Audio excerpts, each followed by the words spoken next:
कुछ झूठ बोल के कुछ ऐसा चीज़ बेच दिया, वो तो अपना टारगेट पूरा करके निकल गया। क्योंकि हम लोग यहाँ पे लोकल हैं, लोग हमको मतलब इसमें बैंकिंग में भी तानिश होती है और जो हमारे व्यक्तिगत संबंध है वो भी खराब होते हैं। हम मतलब बड़े एथिकल बैंकर हैं, बैंक हमें कभी ये करने को नहीं बोलता, बैंक पे नहीं बोलता, बैंक के नहीं, लेकिन कुछ लोग बीच में जो कर रहे हैं, तो हमारी डिमांड है कि मिस सेलिंग ना हो। क्रॉस सेलिंग आप कीजिए, अगर आपने इंश्योरेंस का प्रोडक्ट बेचना है, चीज़ बेचनी है, जो आपने जनरल का प्रोडक्ट बेचना है, तो आप उसको जरूर करिए। लेकिन ये जो मिस सेलिंग होती है लोगों के साथ एक तरीके से फाइनेंशियल धोखाधड़ी हो गई कि बोला कुछ और दिया कुछ। कई मतलब कई एग्जाम्पल ऐसे हैं कि आपको मतलब बताते हुए यहाँ पर ये है। तो ये हमारी मेजर डिमांडेज हैं, ये मेजर हमारी डिमांड्स हैं।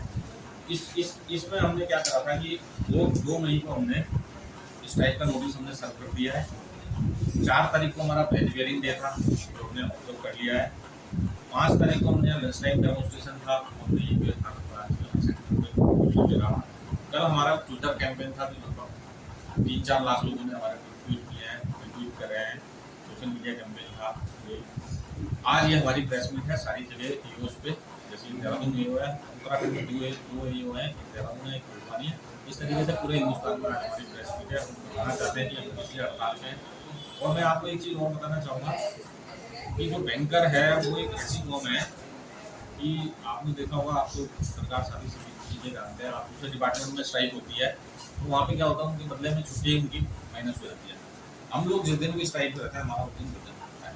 तो आने वाले 25-26 को हम स्ट्राइक करेंगे तो हमारा वेतन कटेगा।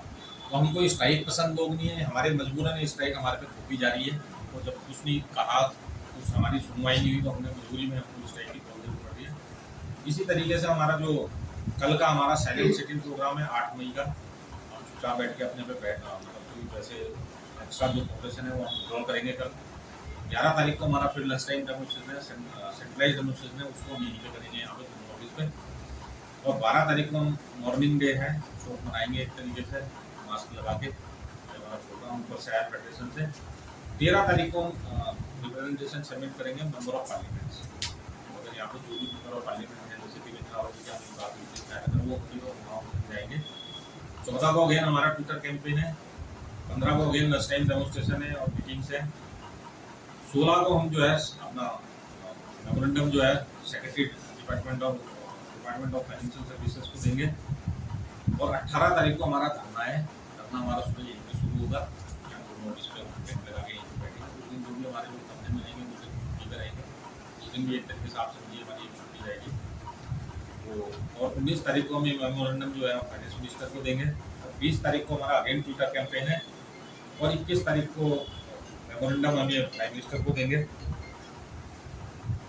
22 तारीख को जो मेन हमारा है, उस दिन हमारा कैंडल मार्च प्रोसेसन है, वो हम यहाँ से शुरू करेंगे। और लंच टाइम में उस दिन डेमोन्स्ट्रेशन है, फिर यहाँ से शुरू करेंगे और हम ये हेल्थ जॉब से उसको करते हुए आएंगे। उसके लिए परमिशन की भी रिक्वायरमेंट होती है, उसके मजिस्ट्रेट साहब को परमिशन देंगे। मैं आपको इन्फॉर्मेशन जरूर देना चाहता हूँ कि अभी क्योंकि हड़ताल की जब हम कॉल देते हैं तो सरकार की बड़ी गंभीर हो जाती है कि आई वाले सज्जन भी आए हुए थे, तो उन्होंने 12 तारीख को रिकन्सिलिएशन मीटिंग रखी है भारत सरकार ने चीफ लेबर कमिश्नर के यहाँ पे। उसमें बैंक को भी बुलाया गया, चेयरमैन को बुलाया गया, या फिर दिल्ली को उनका ऑथराइज पर्सन हो, और इधर हमें भी बुलाया गया। तो पैरेलली अगर ये बातें हमारी बातें मान ली जाती हैं, सारी बातें हमारी एग्री कर लेते हैं, ये जो हमारी जायज़ डिमांड है। अगर आप देख तो जिसका घर से ज़्यादा हो तो उसी को पता चलता है। प्रेशर इतना ज़्यादा हो रहा है क्योंकि पहले 10 आदमी काम करते थे, फिर 8 रह गए, फिर 6 रह गए, फिर 5 रह गए, फिर 4 रह गए, अब 4 आदमी को काम करता है। और इस तरीके से एक पैरिटी डिस्पैरिटी जो हमारे स्टेट बैंक में पर्टिकुलरली हुई है। अभी क्या हुआ था, हमारा 2022 में जो हमारा वेतन समझौता होता था, उसमें हमारा 17% वृद्धि हुई थी सबकी। वो 17% में ऑफिसर भी थे, क्लरिकल भी थे, सबऑर्डिनेट भी थे, गार्ड भी थे, इक्वल डिस्ट्रीब्यूशन का। बैंक ने उसके बाद क्या करा, उस टाइम बाद जो ऑफिसर कैडर था पर्टिकुलरली, उसको 16 साल और 24 साल जिसको हो रहे हैं उसको एक्स्ट्रा पैसे देने शुरू कर दिए। हमें उससे कोई एतराज नहीं है, आप उसको समांतर सब ग्रुप में बांटिए ना, नीचे वाले को भी दीजिए, नीचे वाले को भी दीजिए। अब इन्होंने कहा हाँ जी हम आपको भी देंगे। अब वो डिफरेंस क्या हो गया, जो हमारा सेटलमेंट 17% हुआ था, हमारा तो रह गया, जो क्लरिकल वाले हैं उनका रह गया 17%, और जो ऑफिसर था उनका चले गया 22%। ये क्योंकि ग्रास रूट पर तो सभी लोग काम कर रहे हैं, मेन फ्रंटलाइन स्टाफ है उसको तो आपने छोड़ दिया। इसी तरीके से हमारा कैरियर प्रोग्रेशन स्कीम है, हमारे कैरियर प्रोग्रेशन स्कीम 2022 में नई कैरियर प्रोग्रेशन स्कीम आई थी, यूनिफॉर्म ट्रांसफर पॉलिसी बोला गया उसको। पहले तमाम तरीके की अलग अलग पॉलिसियाँ थी, जैसे 5 ईयर ट्रांसफर पॉलिसी थी, कैरियर प्रोग्रेशन अलग था और कैरियर पाथ अलग था, और ये अपना सिंगल सेंटर पे या सेंटर वाली पॉलिसी थी, सिंगल सेंटर में ज़्यादा होगी तो दूसरे सेंटर पर भेजने वाली जो रीडिप्लॉयमेंट पॉलिसी थी। उन्हीं चारों को क्लब करके यूनिफॉर्म ट्रांसफर पॉलिसी 2022 में बनाई गई। अब वो 2022 में अब तय